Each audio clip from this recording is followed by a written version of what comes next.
नाज़रीन, आज के इस व्लॉग में मैं आपसे बात करूंगा पाकिस्तान तहरीक इंसाफ कौन कौन से ऐसे सूबाई असम्बली के हलके हैं जहां पर इस वक्त कमज़ोर पोजीशन में है या इस वक्त स्ट्रगल कर रही है या वहां पर अपना जो एक कैंपेन का जो मोमेंटम है वो उसका जो है वो लूज़ हो रहा है। लेकिन उससे पहले मैं आपसे एक बात और शेयर करता चलूँ कि हमारे जो ऑफिशियल पेज है ब्रेव ब्रॉडकास्टिंग कंपनी के नाम से, उस पर हमने डिजिटल अवामी राय के नाम से मुख्तलिफ पोल्स जो हैं वो भी लगाना शुरू कर दिए हैं। और हम ये कोशिश करेंगे कि 6 तारीख से पहले पहले जो डिजिटल एक किस्म का सर्वे है, हम रोज़ाना की बुनियाद पर फिजिकल सर्वे भी कर रहे हैं, लेकिन उसके साथ साथ ये डिजिटल अवामी राय लेने का सिलसिला भी हमने शुरू कर दिया ताकि हम 6 तारीख तक अपने पास जो रिजल्ट्स हैं उसको ऑलमोस्ट कंपाइल कर सकें और देख सकें कि कौन कौन से हलके में कौन बेहतर पोजीशन में है और कौन 8 तारीख को जीतेगा। और उसी हवाले से मैं 6 तारीख की रात भी आपसे मुकम्मल हर हलके को जो खास तौर पर फैसलाबाद के हलके उनके हवाले से बात करूँगा।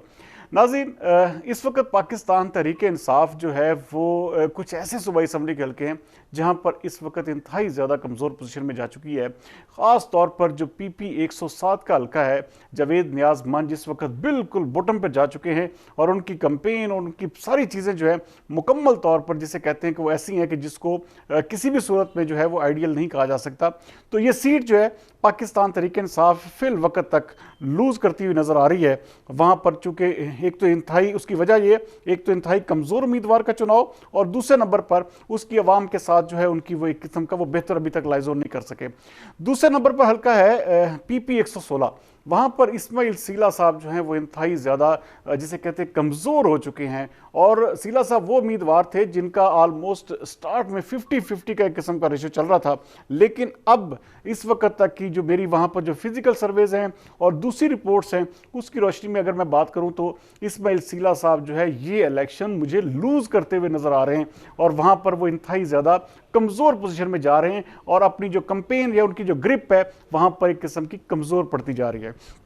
इसी तरह PP 115 का हल्का जो है वहाँ पर शेख शाहद जावेद है। अच्छा, उनका एक ही सिर्फ प्लस पॉइंट था, उन्होंने जो रैली निकाली और वहाँ पर जो है अपना थोड़ा सा इम्पैक्ट शो किया, लेकिन उसके बाद जो है फिर उनकी जो कैंपेन है या बाकी सारी चीज़ें हैं वो इस वक्त जो है वो एक किस्म का बिल्कुल फिर वो दीवार के साथ लग चुके हैं। और अभी तक आज अगर इलेक्शन होते हैं तो शेख शाहिद जावेद जो है वो इस वक्त एक कमज़ोर और एक किस्म का दिफाई पोजीशन में जा चुके हैं और वहाँ पर उनके जीतने के चांसेस भी बहुत जिसे कहते हैं कि बिलो एवरेज मुझे नज़र आ रहे हैं। अच्छा, उसके बाद एक हल्का है, हालांकि वहाँ पर बड़ा अच्छा इम्पैक्ट था, PP 106 में राय अहसन रजा खरल बड़ा अच्छा काम कर रहे थे, लेकिन अब मुझे ऐसे लग रहा है कि वो भी अपना मोमेंटम लूज़ कर रहे हैं और वहाँ पर भी उनको मज़ीद सख्त मेहनत की ज़रूरत है। अगर वो मुकाबले में रहना चाहते हैं तो अपने एक किस्म का जो कैंपेन है या अपना एक जो नेटवर्किंग है उसको हर सूरत में बेहतर करना होगा, वरना वो जो है वो भी हो सकता है फिर वो सीट लूज़ कर जाएं अगर उन्होंने अपनी कमज़ोरियों पर अगले 4 से 5 दिन में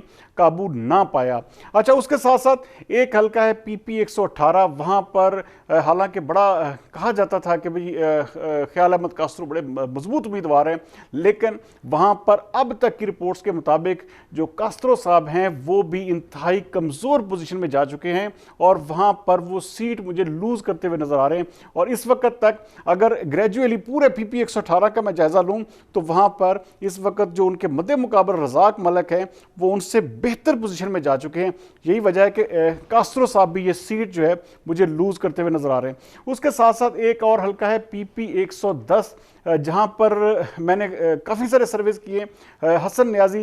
न्याजी बेहतर काम कर रहे थे, लेकिन पिछले 5-6 दिन से जो हमने हमारा क्योंकि एक स्टैट इकट्ठा करने का नाज़रीन बिल्कुल अलग तरीकाकार है सबसे, और हम कोशिश करते हैं कि एक किस्म का जो रियल फैक्ट्स हैं, जो रियल चीज़ें हैं, उसी की बुनियाद पर आपसे बात करें। इस वक्त हसन न्याजी भी जो है वो अपना मोमेंटम मुझे लूज़ करते हुए नज़र आ रहे हैं। PP 110 में उनको सिर्फ एक एज है कि वहाँ पर एक और बैर अहमद रशीद के मुकाबले में एक आज़ाद उम्मीदवार नून लीग के जो परवेज ढिल्लों साहब खड़े हैं, हो सकता है कि उसकी वजह से एक किस्म का उनको एज मिल जाए, लेकिन वो भी अपना मोमेंटम जो है मुझे लूज़ करते हुए नज़र आ रहे हैं। तो ये कुछ सिटी की सीटें हैं, मैं बाकी जो एक किस्म का डिस्ट्रिक्ट वाइज जो दूसरी सीटें उसके हवाले से अलग प्रोग्राम करूंगा, लेकिन सरे 10 पाकिस्तान तहरीक इंसाफ इन हलकों में जो है मुझे काफ़ी हद तक कमज़ोर पोजीशन में जाती हुई दिखाई दे रही है। अगले व्लॉग तक सरदार अमीन जतोई को दीजिए इजाज़त। पाकिस्तान जिंदाबाद।